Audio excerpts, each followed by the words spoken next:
అందమైన చర్మ సౌందర్యం మీ సొంతం. Second aqua radiance deep cleansing gel.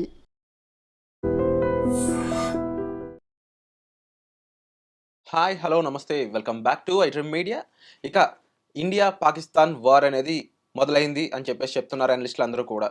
అలాగే ఐఎన్ఎస్ విక్రాంత్ ఇక కరాచీ పోర్ట్ మీద చేసిన దాడి చాలా బలోపేతంగా చేయడంతో పాటుగా అక్కడ చాలా ధ్వంసం సృష్టించిందని చెప్పేసి కూడా వార్తలు అయితే వస్తున్నాయి. అయితే ఇక ఇండియా పాక్ వార్ మొదలైనట్లయితే ఫ్యూచర్ ఏ విధంగా ఉండే ఛాన్స్ ఉంది?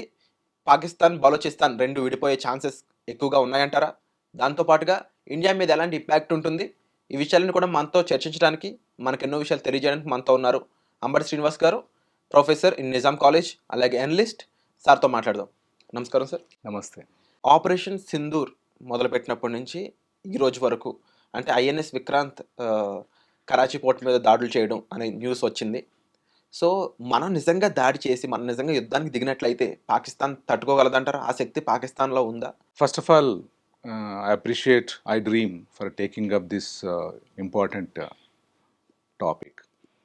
శక్తి ఉందా అంటే మనం ఇంతకుముందు ఎప్పుడు లేనంతగా భారతదేశం బలాలు, పాకిస్తాన్ బలాలు కూడా స్టాటిస్టిక్స్ బయటకు వచ్చినాయి కూడా.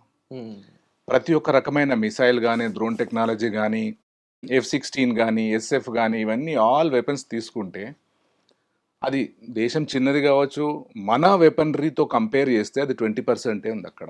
ఇది చాలా క్లియర్. అందులో అవుట్ ఆఫ్ ద 10 ఒక్క దాంట్లో కొన్ని వెపన్స్ ఎక్కువ ఉన్నాయి.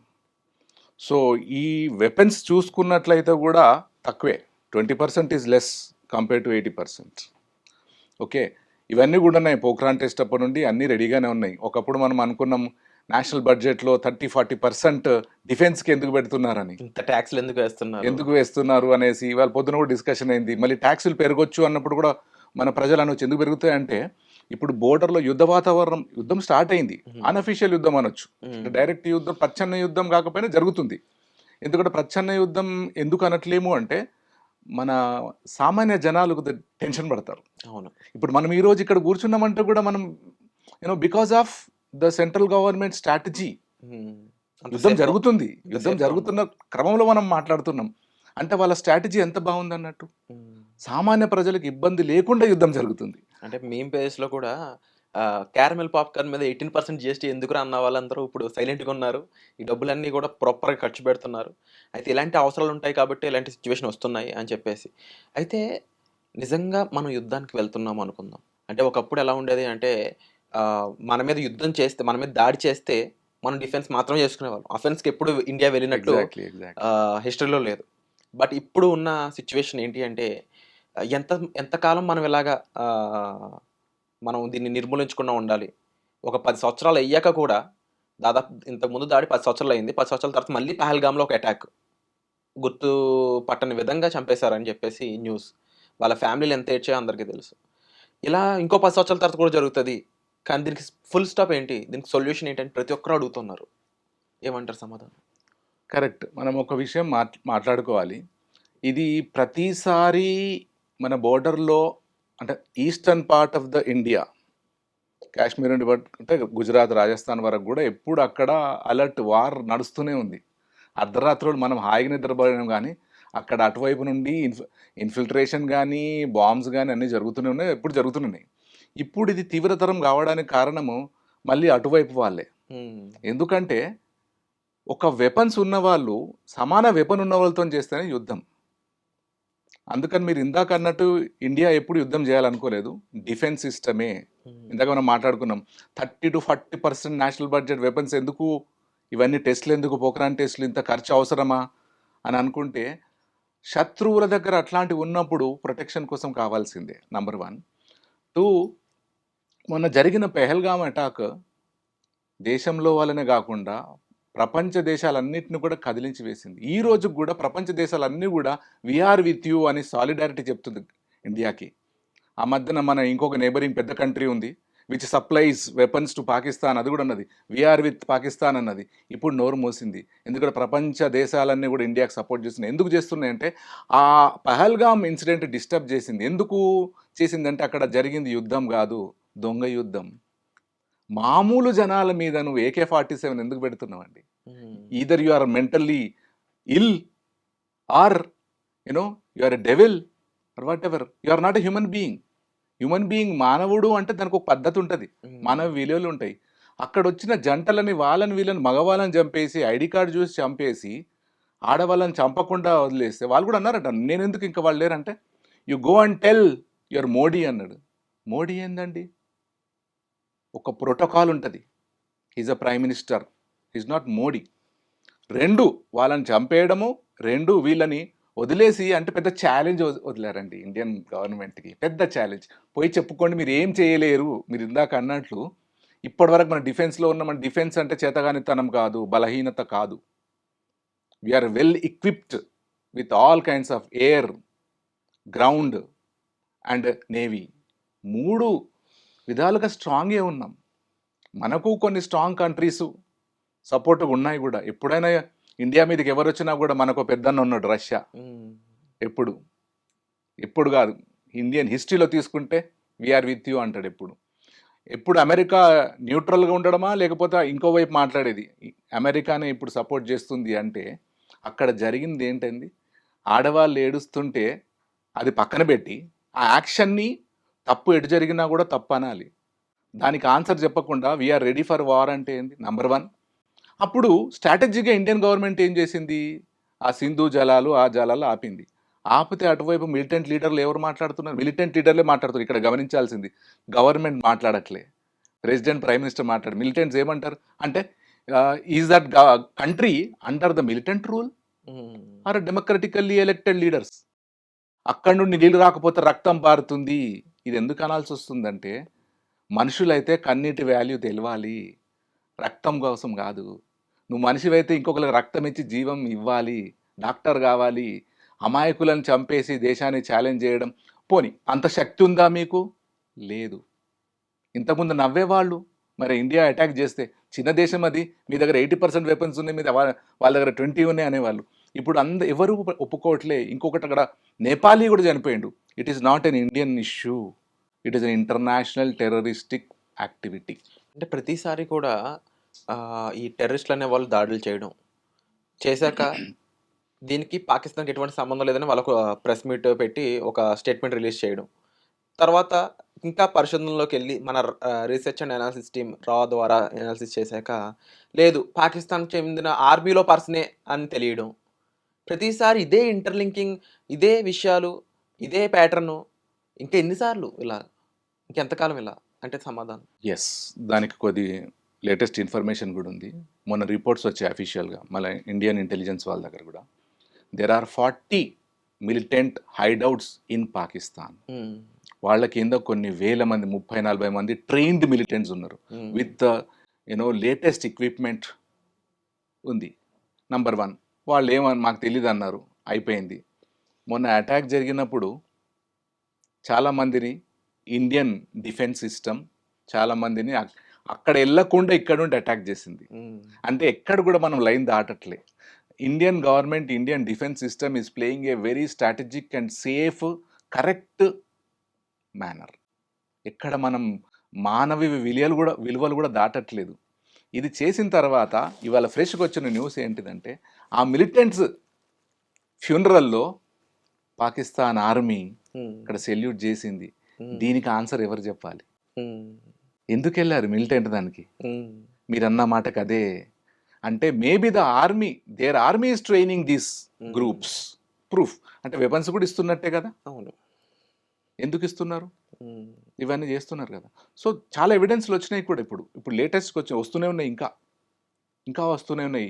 ఏంటంటే వీళ్ళు ఇంకొకటి, ఇంకో లేటెస్ట్ న్యూస్. రాత్రి ఏమో 11 గంటల రాత్రి ఇండియా పాకిస్తాన్ బోర్డర్లో కొంతమంది మిలిటెంట్స్ బోర్డర్ క్రాస్ చేయడానికి వస్తే మన ఇండియన్ ఆర్మీ వాళ్ళని చంపేసింది. ఇదంతా నైట్ జరుగుతుందండి. ఇది దొంగ దెబ్బ కాదా? మీరు యుద్ధం అంటే యుద్ధానికి ఒక పద్ధతి ఉంటుంది. ఈ టైం టు టైము ఈ వెపన్ ఉంటుంది కదా.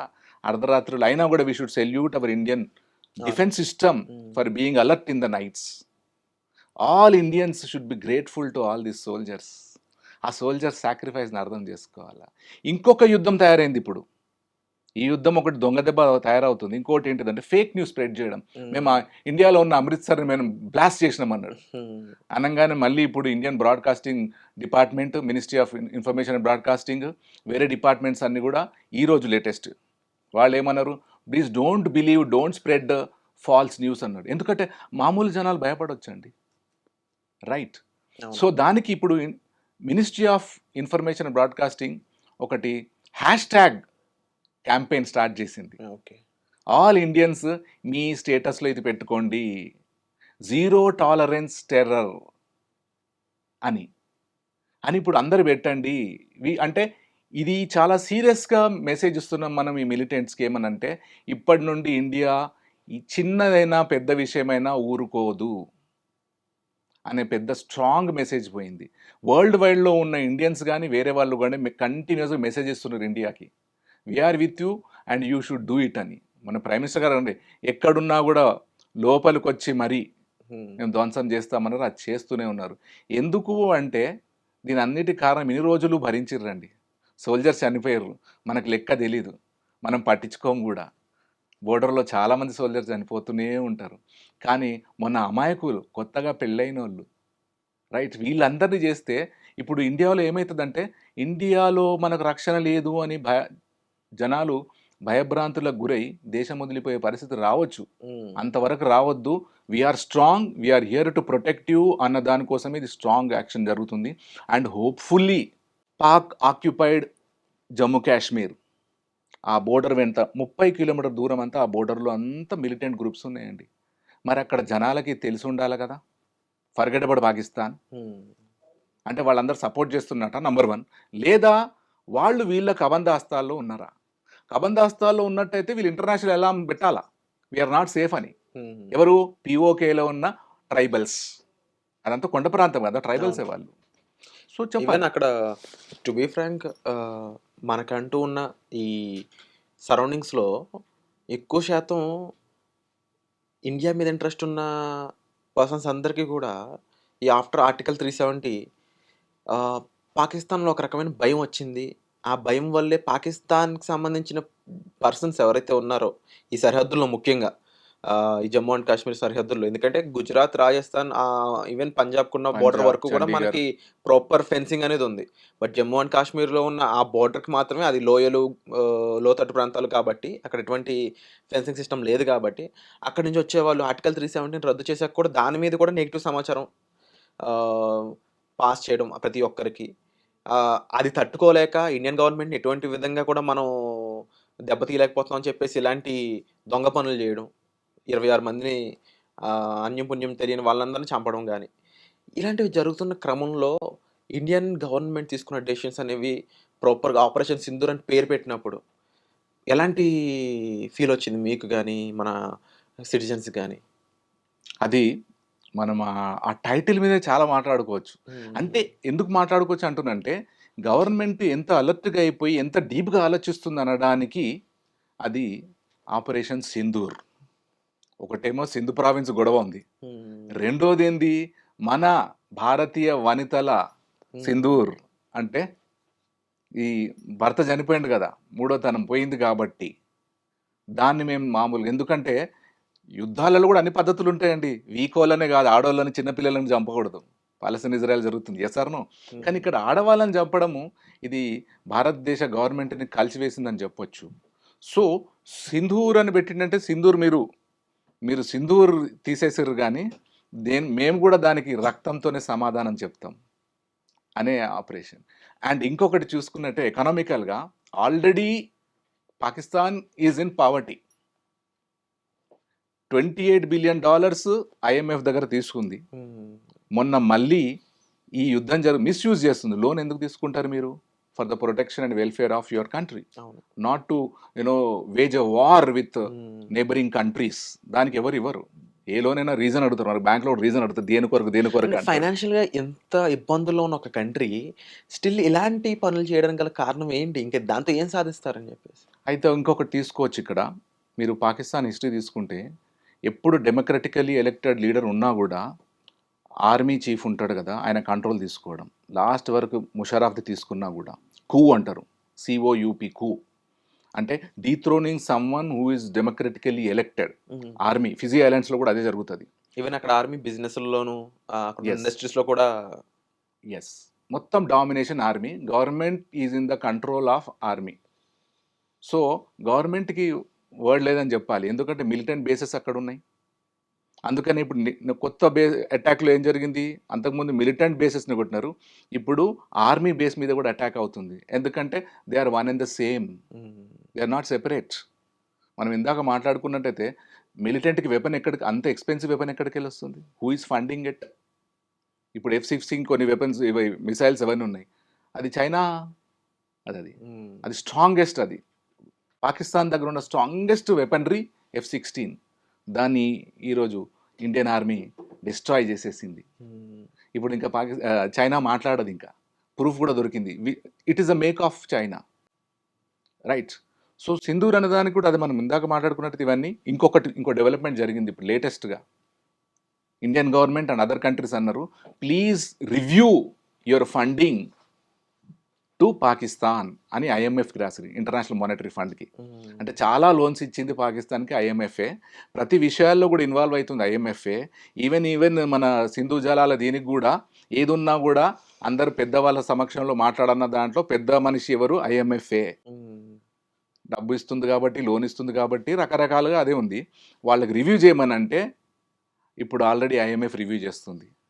అంటే what are you doing with our loan అనే రివ్యూ అవుతుంది. అంటే ఫినాన్షియల్‌గా కూడా ఇప్పుడు యుద్ధం ఎట్లా జరుగుతుందంటే ఫిజికల్ యుద్ధం జరుగుతుంది, ఎకనామిక్ యుద్ధం జరుగుతుంది, రైట్? సైకలాజికల్ వార్ఫేర్ అంటారు.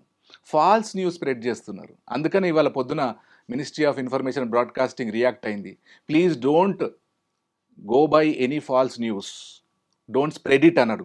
గవర్నమెంట్ కూడా అంతకుముందు అన్నది ఫాల్స్ న్యూస్ స్ప్రెడ్ చేయొద్దు, ఏదైనా మీకు తెలియని విషయం మాట్లాడొద్దు కూడా అన్నారు. ఇప్పుడు స్ప్రెడ్ చేస్తే ఏమంటే ఇండియాలో ఇందాక మనం అమృత్సర్ అటాక్ అయిందన్నారు. Amritsar is safe. చండీగఢ్ నుండే వాళ్ళ ఎయిర్ బేస్ నుండి మన అనే వార్నింగ్ సైరన్ ఇచ్చేసారు ఇవాళ, right? We are safe, nothing to worry అని. అంటే రకరకాల యుద్ధాలు జరుగుతున్నాయి ఇప్పుడు. సో జనాలందరూ కూడా అలర్ట్గా ఉండాల్సిందే.